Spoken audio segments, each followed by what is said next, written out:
What's going on, guys? Welcome to Patriot Specialized. Today's episode, we got a amphibious troop carrier. We're taking down to Camp Lejeune. We're going to run back up to York, Pennsylvania, pick up a AMPV to go to Anniston, Alabama.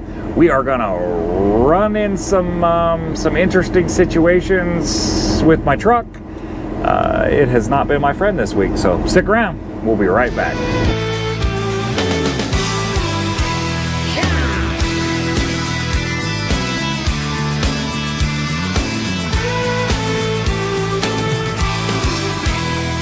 Right across these plains and prairies, Rocky Mountain highs, fade off into the distance like ghost riders in the sky.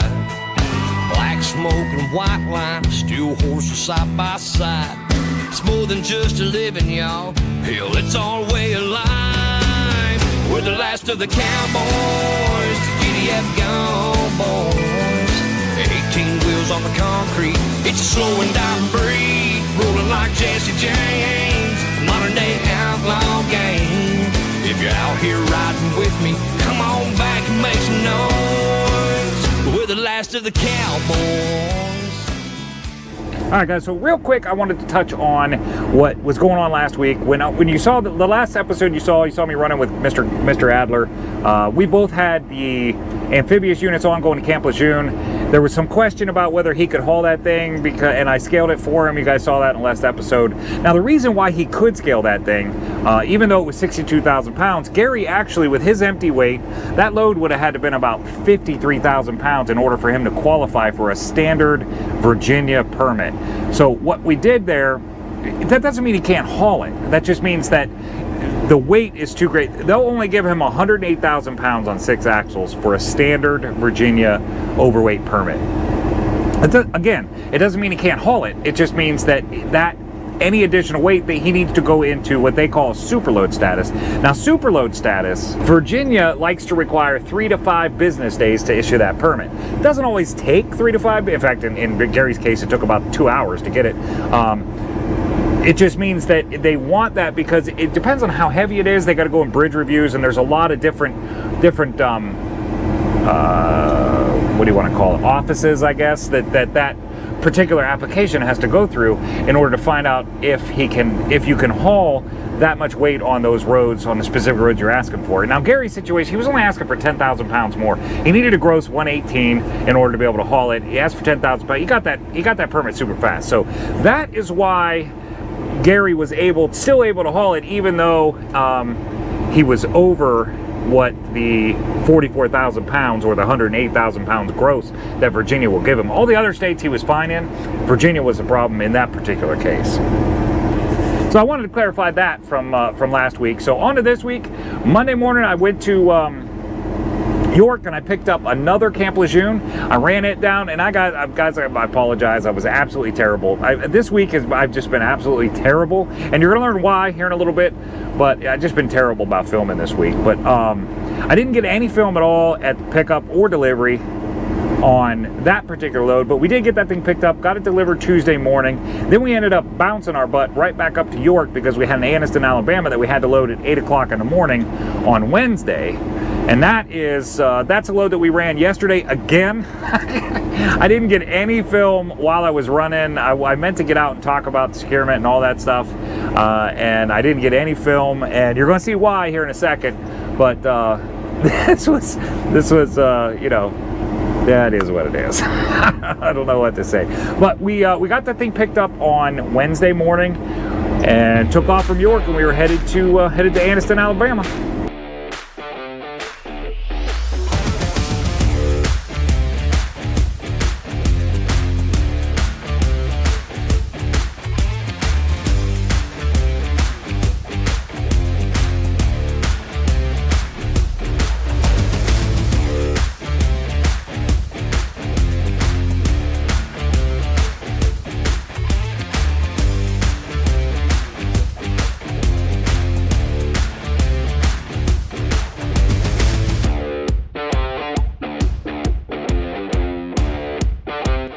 So something cool that happened after pickup I come out of pickup and I'm running over, and the way I permitted, I permit out across 30 out to 83. I go north for a little bit and then get on 581 to 81 south. And when I was getting on to 83, there was a truck in front of me. Really nice truck, by the way. Dan, super nice truck, man. He was in front of me, and I happened to be talking to an agent of ours, and we were talking about exhaust stacks and stuff like that. And I said, this guy in front of me, he's got some nice stacks, exactly what we were talking about. And it just so happens that the guy in front of me that I was talking about, his truck, happens to watch the channel. So Dan, it was super cool meeting you. Well, I didn't really meet you, but super cool talking to you on the radio and getting to run with you for a little bit and taking a look at your truck. Man, that was a pretty truck. And I appreciate you getting on the radio and saying something and letting me know that you watch the channel. That's super cool, and hopefully we'll run into each other again soon.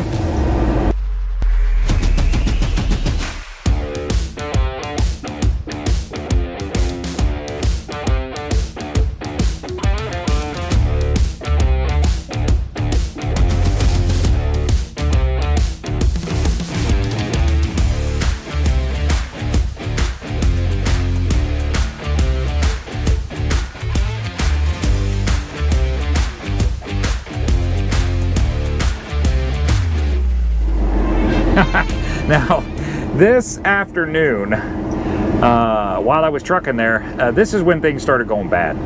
Started going bad fast.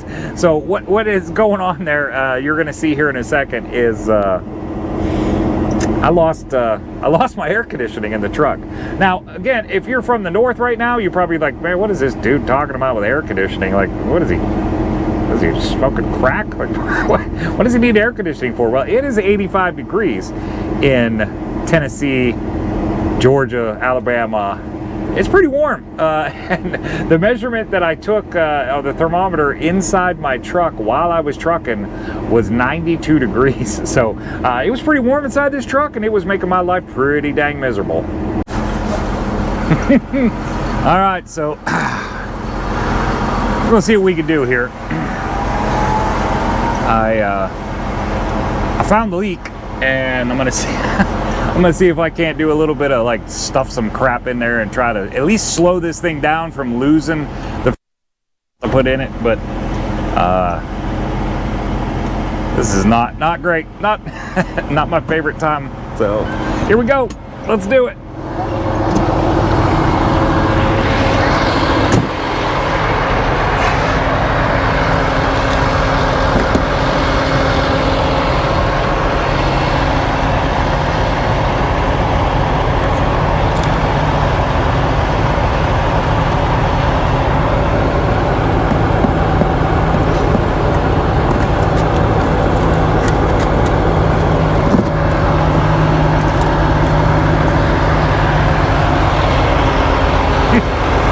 This is not going to be my proudest moment ever.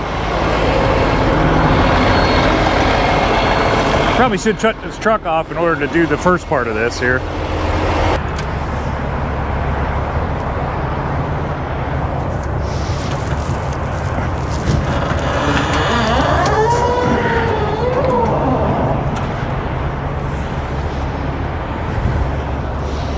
All right, so here's the issue right here.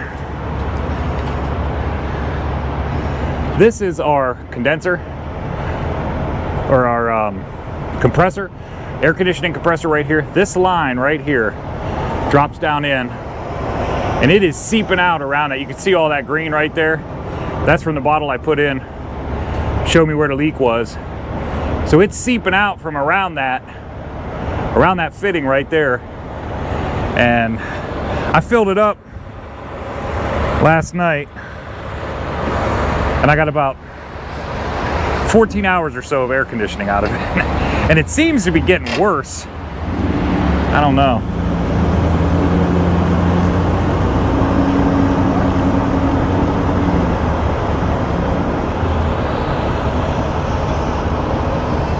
I was hoping I'd be able to loosen this bolt up right here, push down on this thing, and maybe get it, because there's a rubber grommet in there, and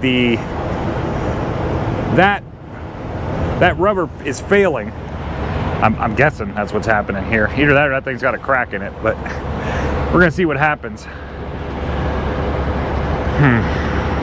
It doesn't look like that's gonna. It doesn't look like I'm gonna be able to do it, and it's gonna make any difference. I don't think.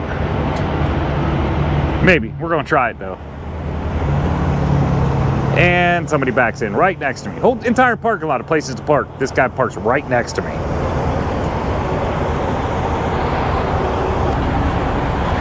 Not only did he park right next to me, but he didn't back all the way in. So now it's going to be hard for me to get out of here. Man. Let's see what happens here.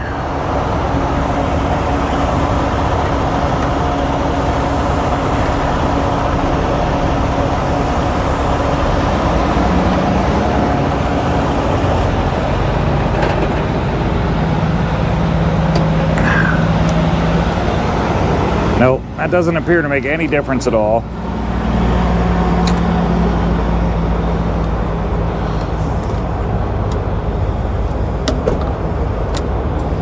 How are you? Good, how are you? Good.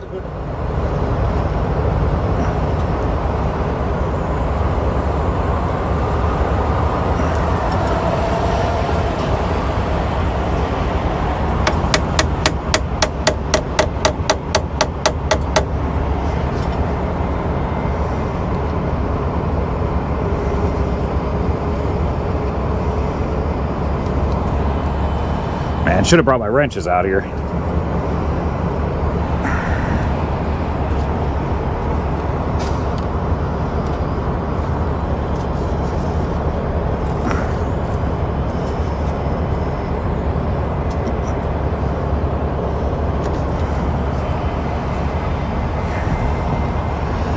Well, that didn't appear to make any difference at all, so there's almost nothing I can do here. Dang it. I was hoping that maybe I could put a piece of rubber or something down in there.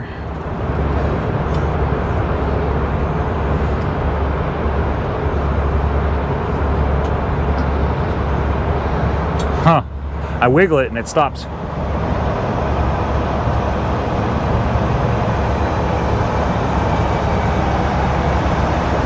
That's interesting.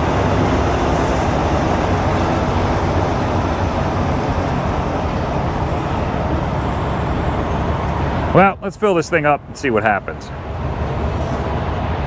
don't know if you guys have ever been in a semi-truck when you run out of air, but it is straight miserable. That thing basically is an 8 foot by 8 foot metal box that has a heater straight in front of it, putting out about 1,000 degrees worth of heat all day, every day. Then you got two stacks running next to you that when it decides to go into regen, now that's running at about 1,700 degrees, right next to both doors, right next to the metal, and it just heats up fast. And not only that, but you got the sun beating in on you. It's just, it just destroys your, it makes you so tired, makes you so wore out. And running with the windows down, you know, I've been running with what we call 270 air. That's 2 windows down, 70 mile an hour. I've been running with that all day. And that wears you out too. It's like being on a boat all day. Just the noise and the wind and everything, it just wears you out. So it's not a great situation no matter what, but we're gonna try to at least make it so we can sleep tonight, because there is nothing cool about the inside of my truck. I took a temperature gauge earlier and checked it out, and that thing was, the inside of my truck was sitting at 92 degrees while I was trucking. So this has not been great. But I did go inside and bought me this right here. This is an $85 can of Will to Live. That's what this is right here. This is gonna, hopefully this is gonna restore my will to live this evening. So we're gonna see what happens, but let's get it put in and pray when I step inside that I got cold air. At least for tonight, because I don't think it's gonna last.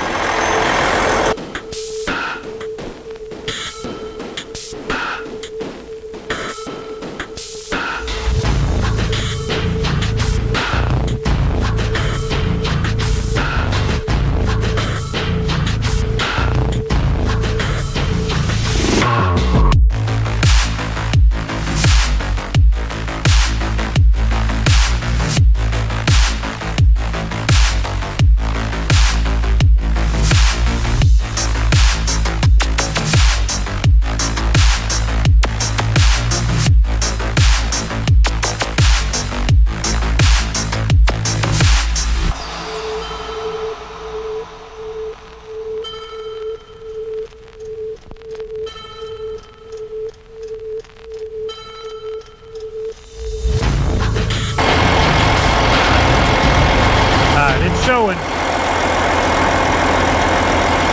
It's in the green. It's in the low end of the green, but it's in the green. So we'll see what happens when I get inside.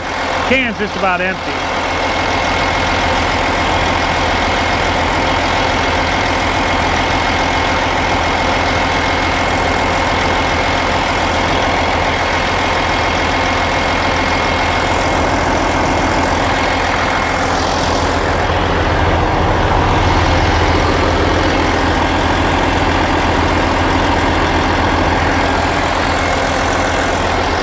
Well, I don't know, it's weird. Tonight, the compressor's on and running the whole time, and it's holding at about 30 pounds, which it should have about 40 pounds in it in order for it to work correctly. And it's holding about 30 pounds every time I let off of it, and it's not, doesn't seem to get any higher. So we're gonna run with this and see what happens here.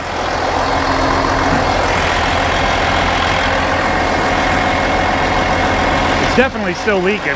I can see it seeping out the top of that thing. So, do what we can to try to get back to the yard and get this thing fixed.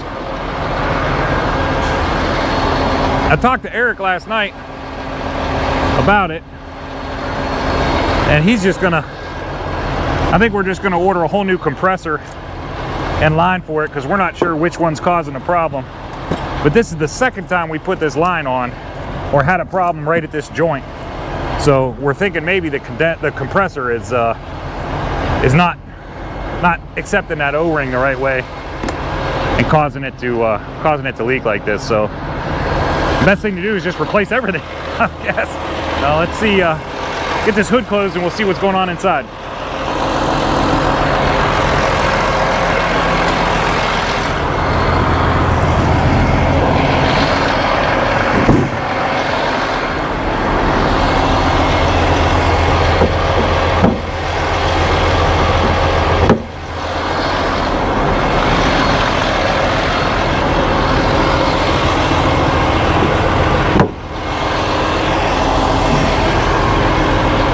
Moment of truth.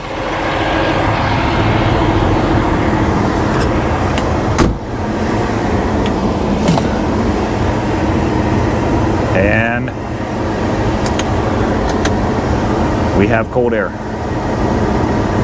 We have cold air for now. The key when you're filling these things with that bottle is to start the motor, turn everything on inside on high, and reciprocate the recycle button, and everything on high, your bunk heater or your bunk fan speed, your front fan speed, your temperature controls all the way down to cold, and then make sure your whatever that's called, recycle, that pulls from the inside of the truck, make sure it's on. We definitely have some cold air right now. That's a beautiful thing. So I did buy 2 cans. Hopefully I don't have to use it. Hopefully this one lasts a little bit longer, but I got a feeling when I start vibrating down the road, that thing's just gonna start leaking out a little bit more and more and more. So, but this should allow me to sleep tonight, so that'll be a good thing. And we're gonna get this thing up to the shop Friday and get it fixed, I think. But right now, I'm gonna grab some clothes, go in and get a shower. Hopefully the restaurant had some problem with their water. They were closed when I was in there grabbing these bottles, but hopefully they'll be open back up. When I get back in there, I guess the guy was just finishing up and they were going to open here soon, so hopefully they'll be open back up and I'll be able to get something to eat. I'll talk to y'all soon. So, after a good night's sleep there, which I did get, I got a great night's sleep. My air conditioning held on for me, and in fact, it's still holding on for me at this moment. Starting to drop a little bit, but after a good night's sleep, I got up at 4:30 in the morning. I wanted to roll out at 5:30. The reason I was in Knoxville, Tennessee, and the reason I wanted to leave out at 5:30 was so I could get through Chattanooga before traffic got stupid. Anybody who goes through Chattanooga knows Chattanooga is a disaster with traffic at any sort of rush hour time. Hell, I think it's pretty much all day, every day, but definitely during rush hour times, Chattanooga is very difficult to get through. So I wanted to get through Chattanooga. That was the idea, was get out of there at 5:30, get through Chattanooga prior to rush hour traffic and it being a big problem. That is what my experience has told me is the the best time to get out of Knoxville and try to get down there. So I did that, and man, I'm telling you, I got up and I was like, man, I looked over at the Blue Beacon truck wash and I'm like, man, Beast needs a bath. And there was only a couple trucks in line. I'm like, nope. You want to be early. So I made the left. I got on the highway, rolled my butt along, and the universe said, no, I don't think so. Not today, Brett. Not today.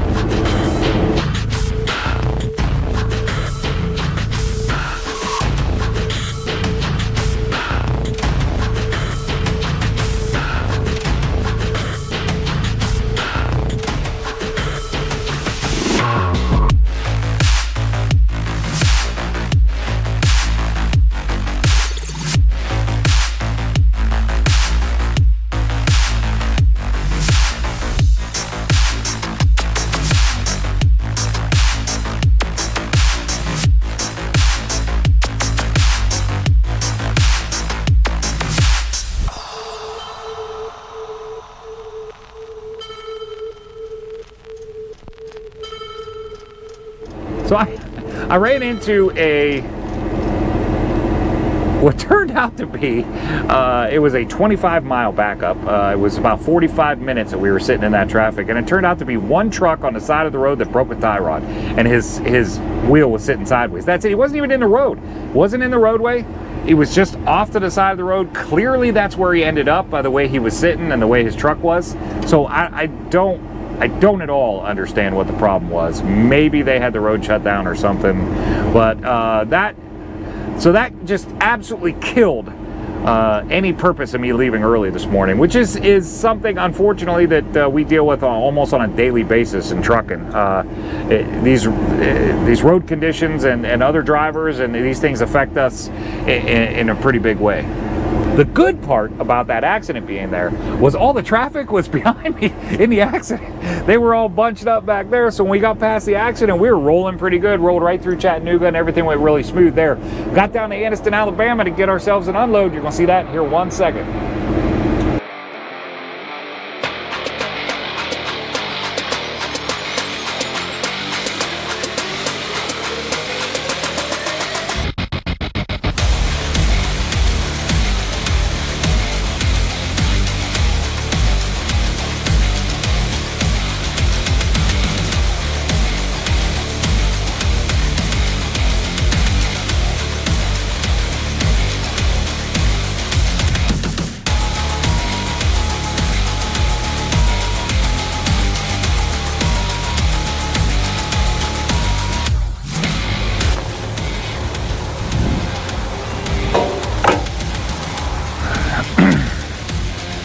Alright guys, I didn't have a chance to film much.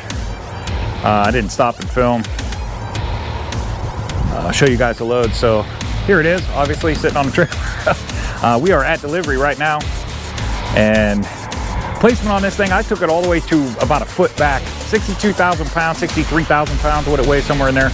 I took it almost all the way to the back, trying to get my axle weights a little more even between the truck and trailer.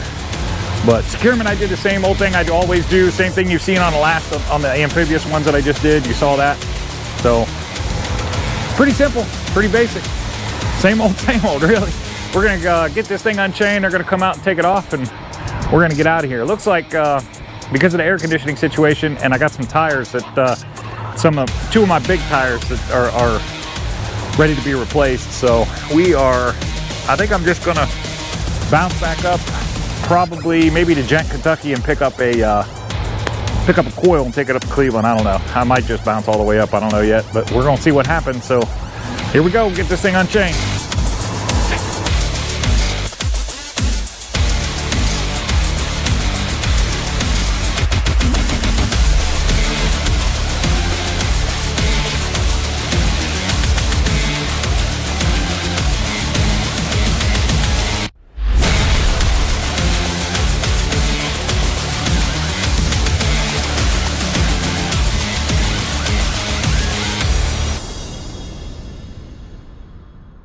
All right, guys, that's it.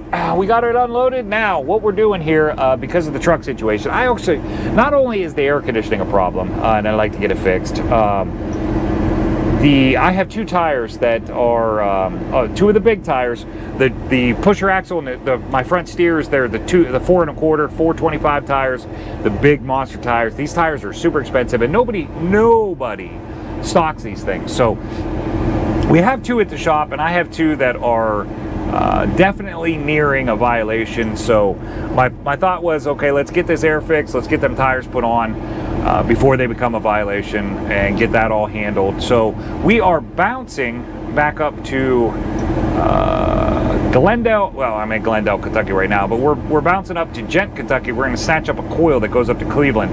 Get that coil on the trailer. We're going to run up to the shop, leave it there for the weekend, get the work done to it. Pray to God that they're able to get it done tomorrow, and I can come in early Monday morning, get this coil delivered, and then I have an excavator booked out of Oswego, Illinois, that we're going to pick up on Tuesday morning, going down to South Carolina, which is why the air conditioning needs fixed. So I need to find myself something to get from Ohio over to Illinois, but that is kind of our shop's world, that's our office's world, so I'm confident that we'll find something.